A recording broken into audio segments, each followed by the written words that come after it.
Olá, amigos, como vão vocês? Lembram que na semana passada nós começamos a fazer pequenos estudos a respeito das curas, porém seguindo sempre obra subsidiária do Emmanuel? Na semana passada, inclusive, nós trabalhamos o capítulo Curas. A gente vai fazer pequenos vídeos de 10 minutos, de 20 minutos ou de meia hora, no máximo meia hora, sempre falando de uma passagem de Evangelho comentada por Emmanuel. Então, na semana passada nós pegamos o capítulo Curas, hoje nós vamos trabalhar no capítulo 8, Ansiedades. Qual que é a proposta? A gente vai estar sempre trabalhando alguma passagem de Evangelho que o Emmanuel cita nas obras subsidiárias, sempre falando de algo a respeito de enfermidades, ou dos doentes, ou das curas, como nós lidamos com elas, sempre uma passagem de Evangelho, comentário de Emmanuel, e a gente vai procurando destrinchar aos poucos, ok? Hoje nós vamos trabalhar o capítulo 8, Ansiedades, do livro Pão Nosso, tá certo?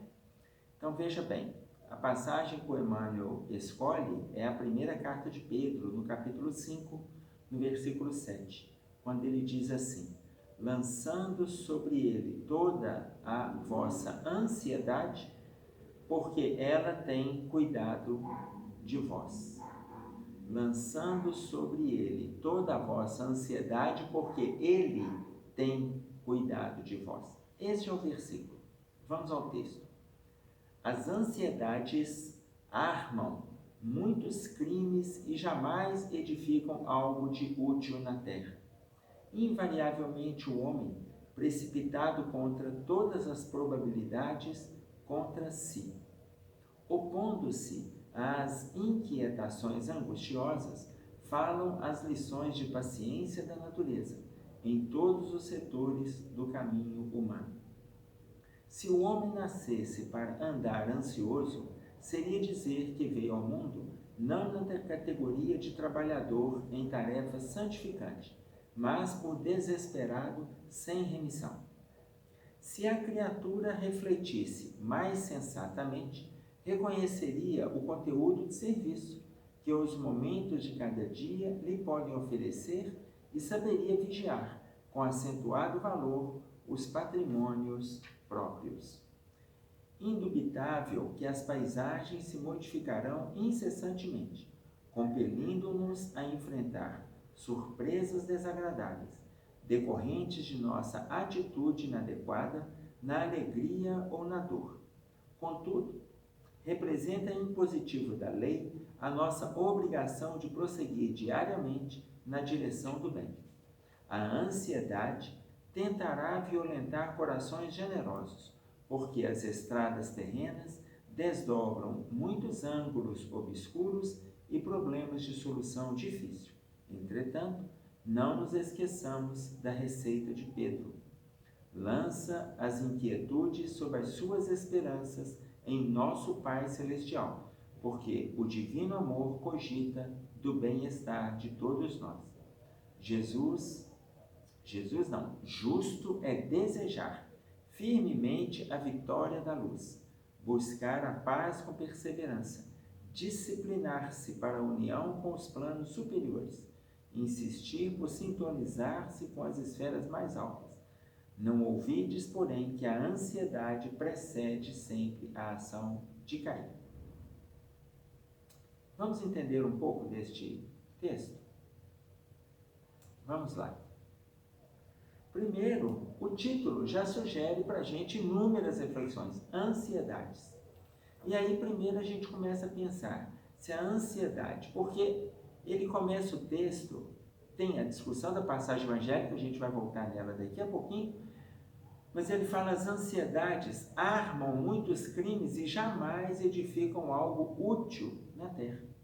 Aí a gente começa a pensar se a ansiedade ela é positiva ou negativa. Primeiro, nós vamos definir, porque a ansiedade é um sentimento de expectativa, é um sentimento de apreensão em relação àquilo que está por vir. Mas, ora, tem momentos que não é aquilo que está por vir, é aquilo que a gente acha que vai vir. Porque, então, nós precisamos diferenciar que existem situações que estão para acontecer E existem situações que a gente acredita que irá acontecer, a gente mentaliza e muitas vezes não acontece.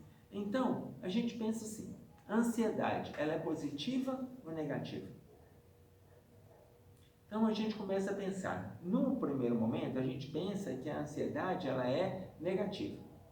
Outros pensam que a ansiedade é positiva. Joana de Ângeles, no livro O Homem Integral, intitulado o capítulo 1, Fatores de Perturbação, ela fala sobre 5 fatores de perturbação da criatura, 5 fatores de perturbação da alma: medo, rotina, solidão, liberdade, entendendo como o mau uso da liberdade, e a ansiedade. Então, sem nos prendermos nos outros fatores, quando ela fala sobre a ansiedade, ela coloca que a ansiedade pode ser positiva, pode ser negativa. Depende o que aquela ansiedade provoca. Se essa ansiedade provocar distúrbios, é uma ansiedade negativa. Nós vamos ver isso daqui a pouquinho. Se essa ansiedade não provocar distúrbios, for uma expectativa saudável, você está aguardando uma notícia, está aguardando uma informação, está aguardando uma data, está aguardando ver uma pessoa, um filho, um amigo que você não encontra há 2 anos, 3 anos, é uma expectativa saudável, não te traz nenhum distúrbio fisiológico, é uma ansiedade positiva. Então, quando Emmanuel coloca para nós as ansiedades armam muitos crimes e jamais edificam algo de útil na Terra, é porque ele já está fazendo referência a essa ansiedade negativa. Ele já está colocando que existem aquelas situações que programam o mal-estar. E a pessoa começa a criar em cima do mal-estar e ela arma crimes. Então ele continua, invariavelmente, o homem precipitado conta com todas as probabilidades contra si. Conta com todas as... Porque a precipitação, agir nessa ansiedade, faz com que a pessoa não pare para pensar. Porque o ansioso, ele age de forma tão rápida que ele não elabora as coisas que estão acontecendo e as coisas que tem dentro dele. Ora, em cima de tudo que acontece, a pessoa tem a sua maneira de pensar. Ela tem a sua maneira de sentir. Se ele começa a responder imediatamente, diante do contexto social, diante do contexto familiar, como se ele estivesse pensando rápido, ele muitas vezes ele age por ansiedade. Então, invariavelmente, a pessoa precipitada conta com todas as probabilidades contra si. Então, o momento é de avaliação. Lembram quando Emmanuel coloca para o Chico, para quando ele tiver que dar alguma resposta, bate pronto, coloque água na boca. E fique com aquela água na boca alguns segundos. Não engolir a água. Por quê? Porque no momento que ele estiver com a água na boca, ele vai pensar. E nesse momento de pensar, é o momento que a gente evita uma ansiedade negativa. Por quê? Porque ela arma situações, como Emmanuel coloca, crimes que jamais edificam. E aí ele diz mais, opondo-se às inquietações angustiosas, falam as lições de paciência da natureza em todos os setores do caminho humano. Tem um livro de um autor americano que se chama Barry Stevens, e ele vai trazendo várias situações da vida, mas é um livro da área da psicologia, mas que vale a pena a gente citar, que se chama Não Apresse o Rio, ele corre sozinho. Ou seja, o rio tem a velocidade dele. E ele vai citando várias situações nesta obra de que a questão não é a gente agir com ansiedade. As coisas, elas terão o seu início, terão o seu meio e terão o seu fim. Nós não precisamos de apressar as situações que estão acontecendo. Nós somos coparticipantes da criação.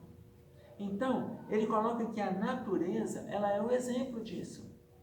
Se ela é o exemplo, por que não trabalharmos, ele fala, as lições de paciência da natureza, opondo-se a inquietações angustiantes?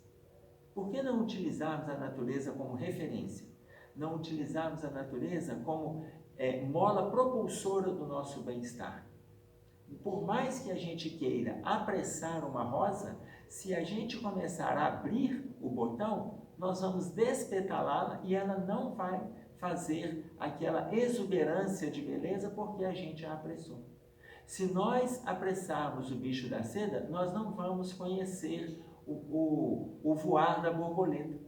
Talvez a gente não perceba nem as cores das asas, porque ainda que ela esteja sendo estimulada a sair ali do seu casulo, aquele esforço que ela faz para sair do casulo, ela está irrigando as próprias asas para que quando ela der conta de romper o casulo, ela sair voando. Mas se nós rompermos o casulo por ela, nós não vamos dar conta. Talvez a gente consiga perceber as cores das asas, mas nós não vamos conseguir vê-la voar. Por quê? Porque ela não teve tempo de irrigar as asas para romper o casulo, porque nós tentamos apressar por ela. Então, a natureza, ela traz exemplos precisos para a gente de que não existe necessidade da angústia do apressar, o que não significa que a gente tenha que ficar parado. Não é isso. Nós vamos fazer a nossa caminhada também acontecer, mas sem apressar as situações que estão no nosso dia a dia. E aí o Emmanuel diz assim: se o homem nascesse para andar ansioso, ou seja, não existe programação para a pessoa ficar ansiosa. Ah, não, eu sou assim, eu nasci assim, porque tem pessoas que dizem isso. Isso é um ditado popular. Pau que nasce torto, morre torto. E até a cinza é torta. Esse ditado, nós temos que mudar isso. Não existe essa de pau que nasce torto, morre torto. Então, nós nascemos com inúmeras dificuldades. Todos nós temos coisas a trabalhar. Agora, pau que nasce torto, morre torto, mas então de que vale todo o movimento reencarnatório que nós estamos empreendendo aqui na Terra? Então, quando Emmanuel diz para nós, se o homem nascesse para andar ansioso, se o homem nascesse para andar... Então, nós não nascemos para viver ansiosos. Mas a vida proporciona coisas que a gente acaba criando movimentos de ansiedade, de expectativa. Então, se nós vimos no início que ela pode ser negativa ou positiva, se a gente vive alguma situação de ansiedade, façamos dela movimentos positivos para nós, porque não nascemos para viver ansiosos e, inclusive, alimentando o lado negativo da ansiedade. Aí ele diz assim: se o homem nascesse para andar ansioso, seria dizer que ele veio ao mundo não na categoria de trabalhador em tarefa santificante, mas por desesperado sem remissão. Ou seja, aquela pessoa que chega desesperada e que não tem perdão. Tudo que ele já fez, os enganos que já cometeu, os atritos no qual ele entrou, as brigas em que se enquadrou, as mentiras que falou, não importa.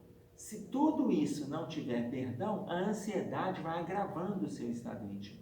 Então, ele fala, o homem não nasceu para alimentar a ansiedade. E se assim o fosse, ele estaria na categoria daquele desesperado que não tem perdão. Então, nós nascemos para corrigir enganos. E se descobrimos que tem situações que provocam em nós a ansiedade, é motivo de nós descobrirmos o que está acontecendo no nosso estado íntimo para eliminarmos essas situações. Então, vejamos. Ele ainda diz assim, se a criatura refletisse mais sensatamente, reconheceria o conteúdo de serviço que os momentos de cada dia lhe podem oferecer e saberia vigiar com acentuado valor os patrimônios próprios. Ou seja, esse movimento de autoavaliação que nós começamos a colocar quando fala do perdão sem remissão, caso a pessoa nascesse para viver ansioso. Ninguém nasceu para viver assim. Então, se a criatura refletir mais sensatamente, ela vai reconhecer que o conteúdo daquilo ali pode ser alimentado por si, ou não. O movimento é auto-investigativo. Vocês vão lembrar, quando ele fala conteúdo de serviço, que os momentos de cada dia lhe podem, os momentos de cada dia lhe podem oferecer, vocês vão lembrar da fala de Jesus, quando ele colocou, não vos preocupeis com o dia de amanhã, no capítulo 6, no versículo 34 de Mateus. Não vos preocupeis com o dia de amanhã, pois a cada dia basta o seu mal. Então, se nós já temos as preocupações de hoje, por que nós vamos antecipar as situações do amanhã? Então, vou pegar um exemplo do final de semana. Eu costumo colocar que o menor dia da semana é o domingo e o maior dia da semana é a segunda-feira, em horas. Por quê? Porque o domingo acaba por volta do meio-dia.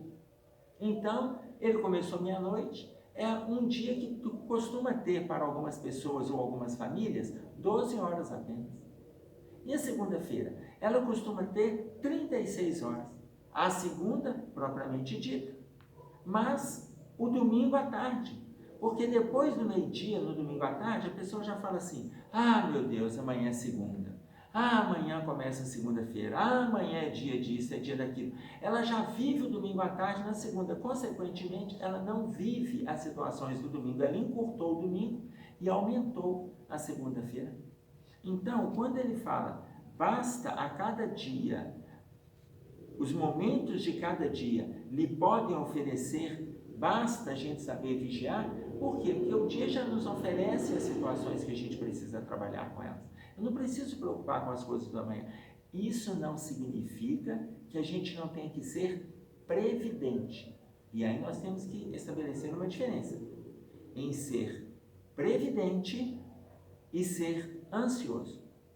Tanto que no livro Renovando Atitudes, no capítulo intitulado Tuas Preocupações, o Hamed, ele coloca para nós um ponto para a gente ficar atento sobre a previdência, falando da questão financeira, que a gente precisa ser previdente, mas isso não significa que a gente tem que alimentar ansiosamente as situações do dia a dia, pensando só no amanhã, depois de amanhã, na semana que vem, no mês que vem, o ano que vem. Ah não, estou sendo previdente. Você não vive hoje. Então, vigilância que o Emmanuel propõe. Ou seja, seguindo a orientação de Jesus, não vos preocupeis com o dia de amanhã. Aí o Emmanuel continua, indubitavelmente que as paisagens se modificarão incessantemente. Tudo se modifica no dia a dia, sem dúvida alguma, tudo se modifica, compelindo-nos a enfrentar surpresas desagradáveis, decorrentes de nossa atitude inadequada na alegria ou na dor. Então veja, estamos agora aqui no momento de avaliação. Vocês vão lembrar daquele episódio de Jesus conversando com Marta e com Maria? Lembra quando Jesus entra na casa delas? E ali na hora que ele se assenta, os discípulos também se assentam próximos, outros convidados ali estavam, e Maria se assenta também e vai escutar a fala de Jesus. Na hora que ele vai escutar, Marta, apavorada, começa a cuidar da casa, vai ficando ansiosa. Por que ela está ansiosa? Porque ela está vendo que tem gente chegando, Jesus se assentou, e aí Maria está ali tranquila, aos pés de Jesus, escutando a fala de Jesus. E aí é muito interessante porque ela começa a ficar ansiosa, ela vai ficando ansiosa ao ponto que ela chama a atenção de Jesus por isso, e ela fala com ele: mestre, não te vês que é importante chamar a atenção de Maria? Enquanto estou aqui, apavorada, correndo lá em casa, limpando de um lado, limpando do outro, colocou um pãozinho de queijo no forno, porque ela já sabia que futuramente o pão de queijo ia surgir, ela já estava colocando pão de queijo no forno, já estava fazendo um suco de laranja para servir o pessoal, já tinha um cafezinho, e Maria tranquila escutando Jesus. Aí Jesus chega e fala: Marta, Marta, estás ansiosa e afadigada.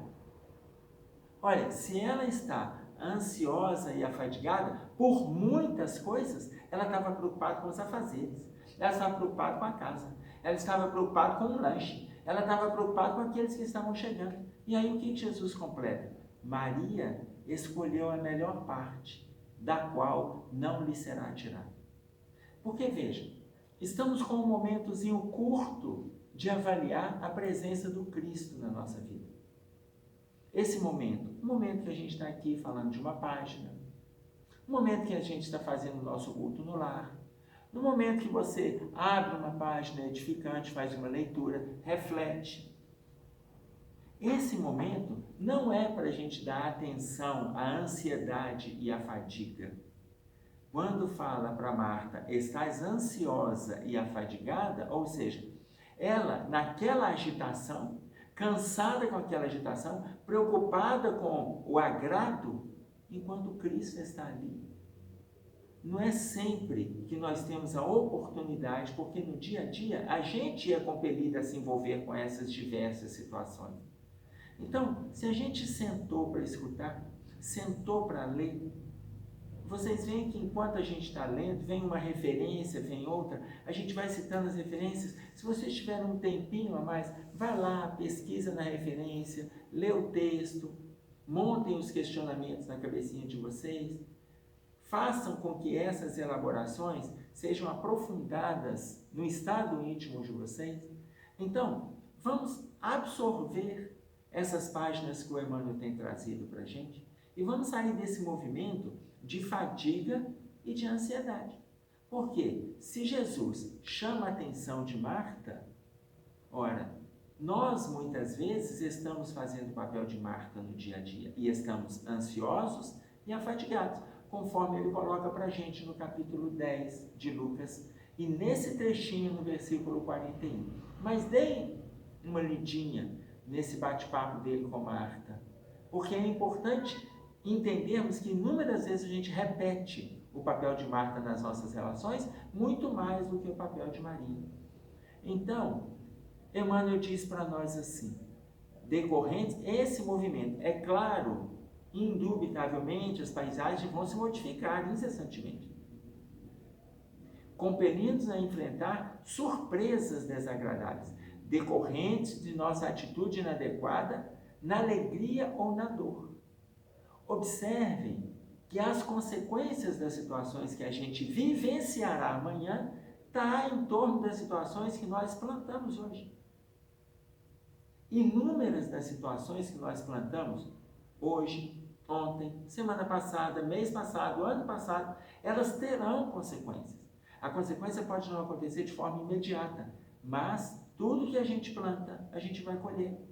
Então, vamos, a partir de hoje, se a gente já der conta de se livrar da ansiedade, a gente já alivia a colheita lá na frente, em função de situações que foram plantadas ontem.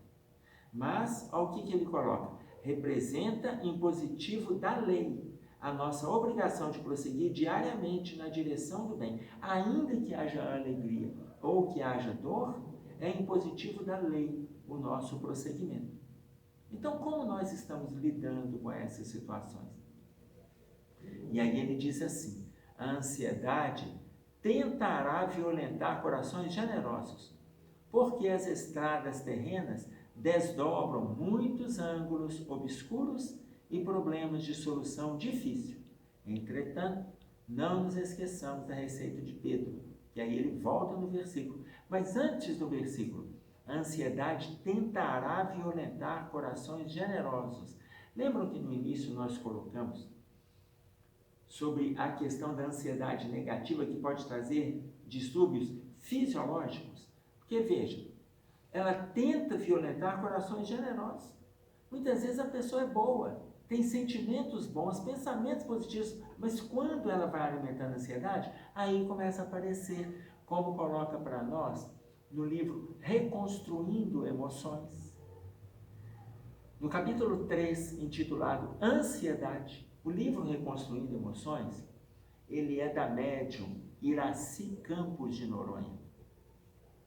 Essa médium, ela coordena um trabalho grande no Rio de Janeiro, a casa Joana de Ângeles, e quando ela terminou de psicografar o livro, que era de uma grande psiquiatra que conviveu conosco no século XX, Nise da Silveira, quem é da área da psicologia, da psiquiatria, já ouviu falar ou já leu a respeito, já visitou o Museu do Inconsciente no Rio de Janeiro, que ela criou o museu trabalhando com as perspectivas mentais dos pacientes esquizofrênicos.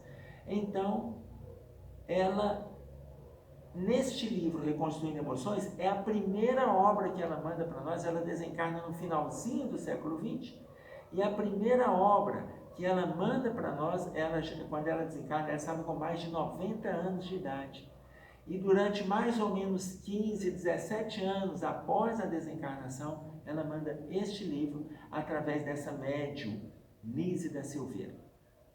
Quando ela termina, a Nise termina de psicografar o livro, ela vê o conteúdo e ela pensa assim: o Conselho de Psicologia, o Conselho de Medicina, os psicólogos, os psiquiatras, eles vão bater com força nessa obra, porque eu não sou da área da saúde. De repente eu estou fazendo essa psicografia, mas Divaldo Franco, quando vai no Rio, tem um acesso, ele tem um contato próximo de Nise, de Iraci Campos, de Noronha, e aí ele conversa com ela e ele tem um acesso aos escritos. E ele diz para Iraci assim: a Joana está aqui conosco e está me dizendo que você está com a obra no seu armário, está na sua estante, na sua gaveta, a obra psicografada por Nise, e que você está insegura em psicografar, em publicá-la, que você psicografou. E aí, na hora que ela fala da insegurança, a Joana diz para ela que ela pode psicografar, que ela pode publicar, porque a obra é realmente da psiquiatra que esteve conosco, Nise da Silveira. É a primeira obra que ela envia para nós aqui na Terra, que é esta obra, Reconstruindo Emoções, de Iraci Campos de Noronha. Quando Divaldo dá essa informação para Iraci, aí ela ainda fica insegura. A Joana disse assim: fala para a nossa irmã que para certificar a obra, que eu vou fazer a introdução. E aí, na introdução dessa obra, a Joana de Ângeles faz o prefácio, psicografada por Divaldo Franco. E aí surge este livro, Reconstruindo Emoções. No capítulo Ansiedade, ela fala para nós desses distúrbios. E quando o Emmanuel coloca para nós a ansiedade, tentará violentar corações generosos, porque as estradas terrenas desdobram muitos ângulos obscuros e problemas de solução difícil, muitas vezes a gente vai alimentando situações do dia a dia e vai transtornando o nosso estado fisiológico. E aí aparecem quedas de cabelo, problemas de pele, úlceras duodenais, úlceras estomacais, problemas intestinais, vão aparecendo problemas respiratórios, problemas graves, e ela vai citando inclusive outras dificuldades decorrentes da ansiedade. Então, são problemas que a gente precisa resolver. Veja, você pode estar cuidando disso num tratamento espiritual. Você pode estar cuidando disso com a terapia. Você pode estar cuidando disso com um tratamento holístico. Você pode estar fazendo e utilizando qualquer técnica. Pode usar florais daqui, tai chi acolá, qualquer técnica. Mas, veja, a técnica, ela é um instrumento para você fazer esse movimento de autocura. Um instrumento. O movimento, ele está todo aqui. Então, não deixe que essas situações transtornem o seu estado fisiológico. Lá atrás, o Emmanuel fala desse movimento de autoavaliação com as questões do dia a dia. E aí ele coloca a solução: entretanto, não nos esqueçamos da receita de Pedro: lança as inquietudes sobre as tuas esperanças em nosso Pai Celeste. Deixe que Deus trabalhe com você na sua jornada. Lance as inquietudes nos ombros de Deus. Justo é desejar firmemente a vitória da luz, buscar a paz com perseverança, disciplinar-se para a união com os planos superiores, insistir por sintonizar-se com as esferas mais altas. Veja, justo é desejar a vitória da luz, buscar a paz com perseverança, disciplinar-se na união com os planos superiores e insistir por sintonizar-se com as esferas mais altas. Veja o momento que nós estamos vivendo. Tem uma pesquisa que saiu essa semana colocando como que as pessoas estão ficando mais ansiosas nesse movimento de pandemia. Ora, a ansiedade é justo, seja pelo momento do trabalho, seja pelo encerramento desse contato com o vírus, o contato com as pessoas, essas clausuras que nós inúmeras vezes somos provocados ou impelidos a ficar longe do ambiente de trabalho, longe das relações sociais, dentro do ambiente de casa, do ambiente familiar, muitas vezes provocando situações de mal-estar, outras vezes trabalhando, mas sem o contato social que a gente gostaria. Mas veja, é justo desejar a vitória da luz, buscar a paz com perseverança, disciplinar-se para a união. Então, é justo que a gente busque essas mudanças, mas atendermos os movimentos de preocupação com a ansiedade é agravar o nosso estado íntimo. Então, na pesquisa, tem colocado que a ansiedade, hoje, de algumas décadas para cá, antes, ela era só um sintoma de quadros depressivos. Hoje, ela é uma síndrome.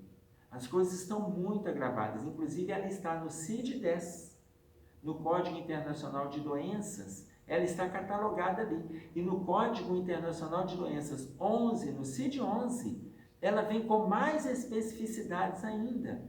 O CID-11, ele foi apresentado para a comunidade médica em maio de 2019 e ele entra em vigor em janeiro de 2022. E ali tem várias catalogações da ansiedade, como que isso vem agredindo a criatura, aumentando gravemente o estado de dificuldade da harmonização da mente com o corpo, do sentimento com o corpo. Então, é justo que a gente busque o bem-estar, mas olha como que Emmanuel encerra. Não esqueça que a ansiedade precede sempre a ação de cair. Dar vida para a ansiedade é alimentar a queda. Dar vida para a ansiedade é alimentar a queda. Não esqueça que a ansiedade precede sempre a ação de cair. Uma pessoa equilibrada, ela adoece muito menos. Cuidemos-nos todos para não alimentarmos esse desejo de mal-estar que ainda estamos trazendo em nós há séculos. Então, se a semente do bem está começando devagar, vamos alimentar essa semente. Vamos alimentá-la no nosso dia a dia para não alimentar a ansiedade que precede sempre a ação de cair. Até a próxima vez. Um abraço a todos. Fiquem com Deus.